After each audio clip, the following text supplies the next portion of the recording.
like when they tell you, yeah.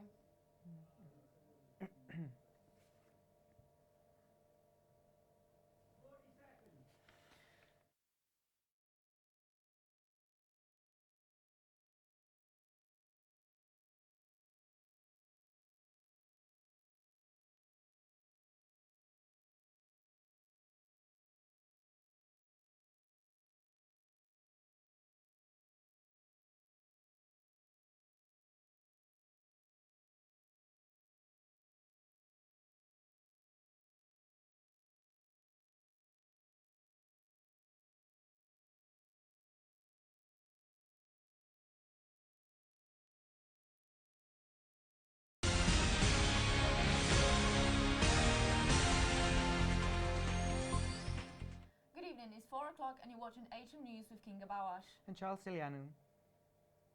3 men have been found guilty for the murder of teenager Fahad Mohammed Nur, who was stabbed 21 times in Katays last year. Our reporter Thomas Salmon is live at Cardiff Crown Court. Tom, remind us about this case. Yes, so brothers Mustafa and Abdul Galil Aldabani and their friend Shafiq Shadad had denied the murder of the 18-year-old Fahad Nur, but have today been found guilty of the knife attack in a Cardiff lane in Katays. Fahad, who had suffered 21 stab wounds, had died of his injuries following the incident in June last year. Prosecutor Michael Jones described the attack as brutal and relentless. And the statement from Fahad's sister that was read out in court said that she found it so difficult to put into words, and that the community was shaken by this. He was ambushed and stabbed to death in such a cowardly and vicious attack, and that he was a boy with dreams and ambitions that none of which he will now be able to accomplish. As you can see behind me, the family are currently giving a statement, and we will have more to follow up on this later. The judge, Mr. Justice Hillard, had said he will now sentence the 3 male defendants on Friday. That was Thomas Salmon from Cardiff Crown Court. Thank you, Tom.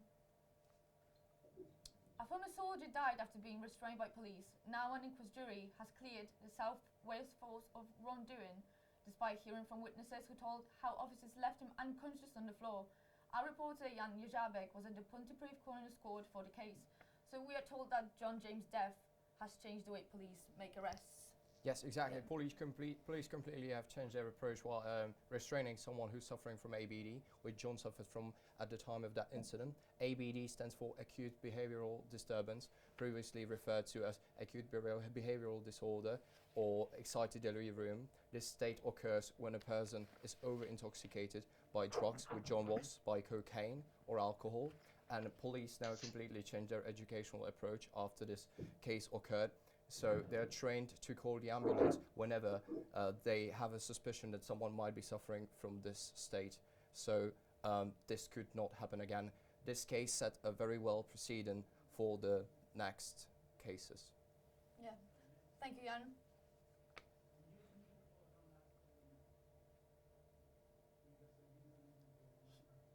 He's a news reporter on that package now.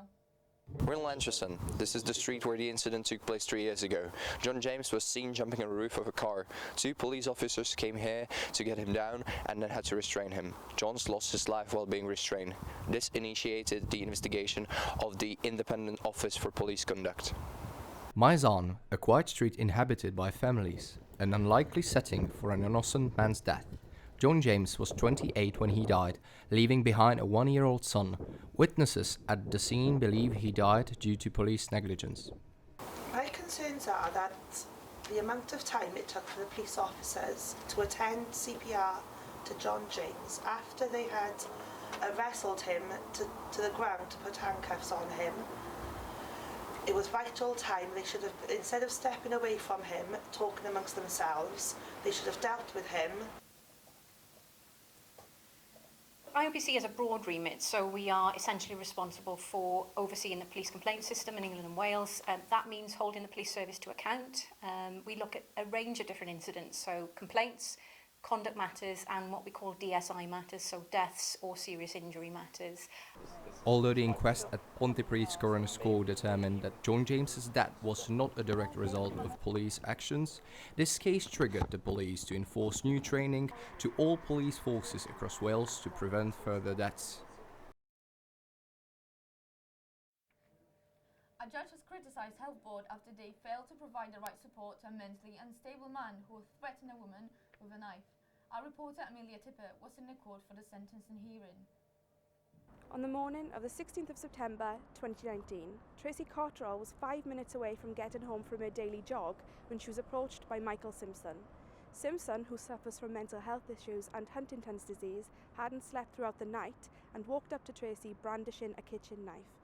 The defendant then threatened the victim, saying, "Let this be a warning, I have lots of dirt on you," a threat which turned out to be empty.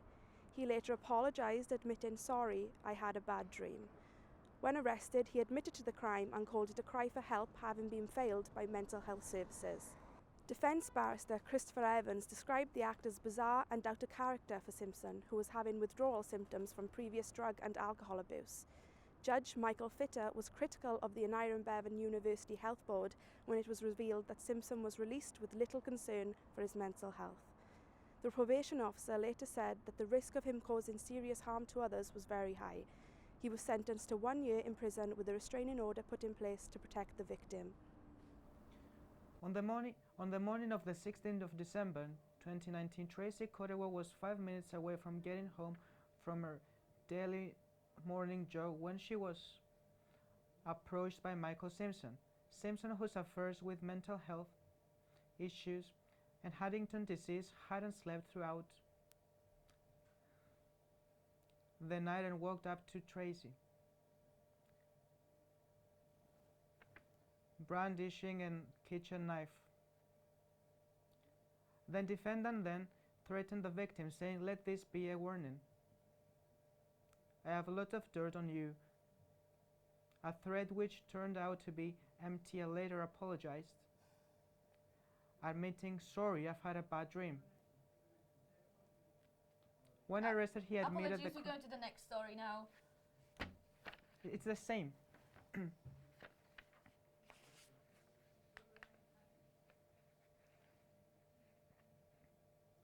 Around 85,000 women and 12,000 men aged between 16 and 59 experience sexual assault in Wales.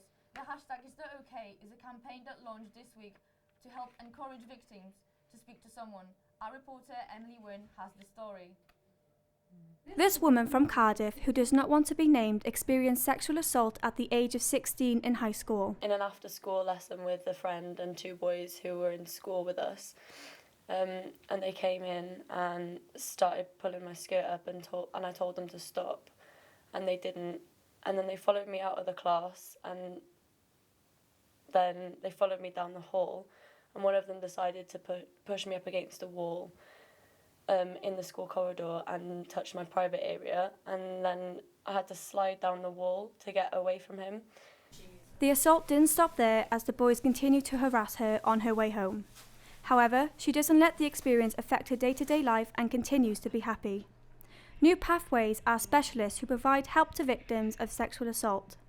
Helen Stacey, who is the Counselling Service Manager for New Pathways, says the stigma needs to change around sexual assault for more people to come forward. We are this week championing the Sexual Violence Awareness Week because it's what we do. We do it all year, not just this week, but this week in particular there are a number of high-profile events where we're really trying to make people sit up and take notice. The hashtag It's Not OK encourages people to be informed, challenges myths and changes their attitude and behaviours towards sexual assault victims. Emily Wynne, Atrium News, Cardiff. After 200 related stabbings in Cardiff, police in Beuton, Gresham and Riverside are enforcing stop and search tactics to prevent further knife crime and find the people responsible for these incidents. Both victims involved in the stabbings are now in a stable condition.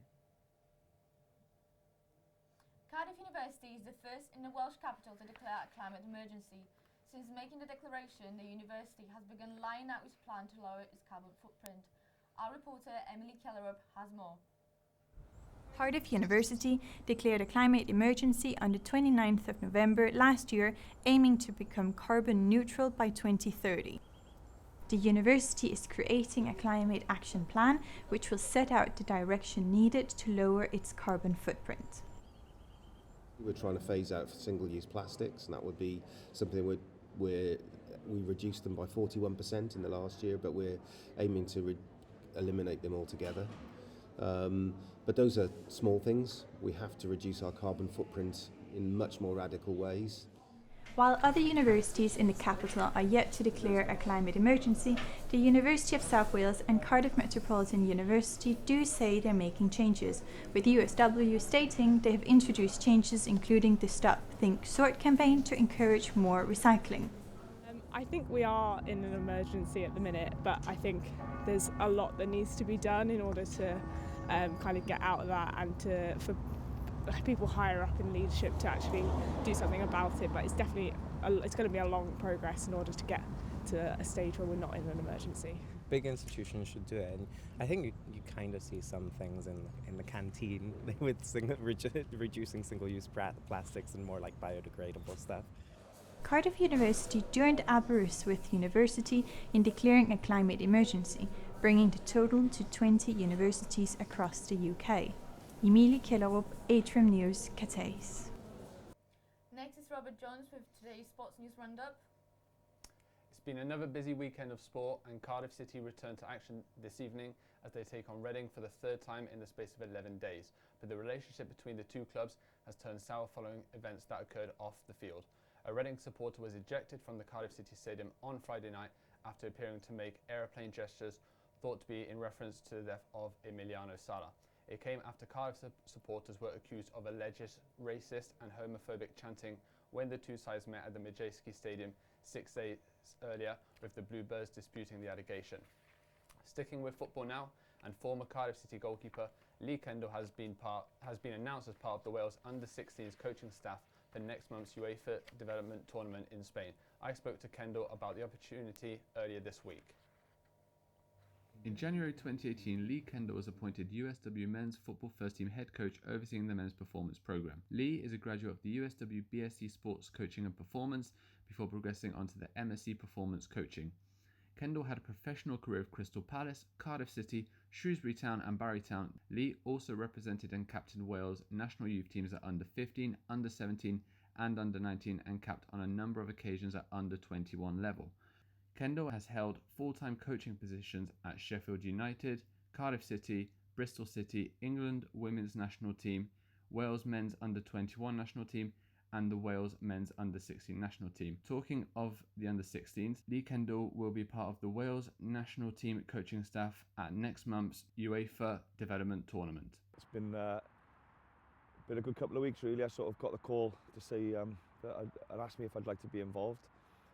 And it's something that I've already done previously in the early part of my coaching career, working at youth development level. And the opportunity to represent your country and work at international level is something that doesn't come along too often. So I jumped at the chance, and with the support of the university and my senior staff allowed me to step out and represent the country at elite level. So yeah, it's great.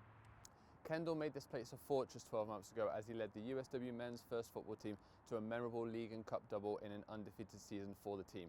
His vast experience going forward is going to create a great platform for future generations, and it will play a key role in the development of future Welsh stars.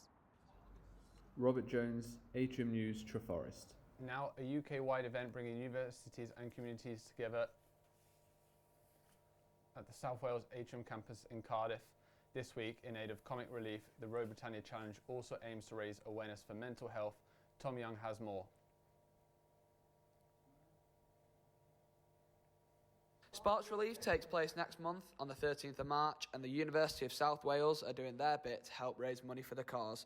They are taking part in the Road Britannia Challenge, aiming to row a total of 2,020 miles, with each of the university campuses taking part. The challenge is being pushed by USW staff member Richard Summers, who is also a member of Llandaff Rowing Club. This machine has been all round the university, different departments, different campuses, and it's here today at Cardiff campus for everyone to do their little bit, put in some meters and see if we can meet that challenge. We've heard our HR department did about 30 kilometres on their challenge, and I think our estates department did about 50 kilometres, so we're going for the 50 kilometres today. We're approaching halfway. I haven't done a recent tot-up, but we will soon be hitting halfway. and we haven't even hit lunchtime, so fingers crossed we can hit that 50. So 2,020 miles is a collective aim. It may seem like a lot, but one, it's for a good cause, and two, it'll help shift a few of those extra pounds. Tom Young, Atrium News, Cardiff. And finally, music superstar Richard Ashcroft from The Verve stopped by Cardiff's Tramshed this week to perform for a university-organised festival in aid of Teenage Cancer Trust. The event saw Wales' youngest act rub shoulders with internationally famous names. Morgan Richards was the lucky man on the scene. Immersed Festival, an all-day event with music, art and industry talks helping give a new spotlight on the local Cardiff scene. The festival, hosted by volunteers of the University of South Wales, saw young upcoming acts play alongside established names including Richard Ashcroft from The Verve. Otto, who regularly performs locally, is amazed by the opportunities the event can offer. I think it's just brilliant. Like, I really love it. I played last year under my full name, Christian Punter, and yeah, it's just a stunning festival. Really, really brilliant lineup for such a brilliant cause as well. So I'm just really honoured to be a part of it. Daniel Minty is a journalist passionate about the local scene and believes events like these are the way forward to help aspiring acts. I mean, it's a huge opportunity for any band playing this festival who can go away and say, you know, we've been on the same bill as Richard Ashcroft, Bad Sounds and Tom Grennan. I think that's a huge thing for any artist, and to be honest, I probably know about 95% of the artists that have played on the undercard here today, and it's a massive thing for them to be able to add that to their CV, their resumes, you know. With the recent closure of many venues in Cardiff growing concerns for the grassroots scene, the Welsh Government have announced a series of new funds to apply for. Phil Murray, who performs as Foxglove, took part in a similar scheme last year and says it helped change her career. I was on the 4-year project 2019, I was one of the 10. They've done absolutely amazing things for me. They helped me with music videos, practice time, studio time, getting gigs, meeting people. They taught me an awful lot as well, which is absolutely amazing. It's such a cool funded thing. They're doing absolute bits for their artists. With question marks surrounding the future of grassroots music in Cardiff, could events like Immersed be the catalyst to a brighter future? Morgan Richards, Atrium News, Cardiff. Thanks for joining us this evening on Atrium News. Good night.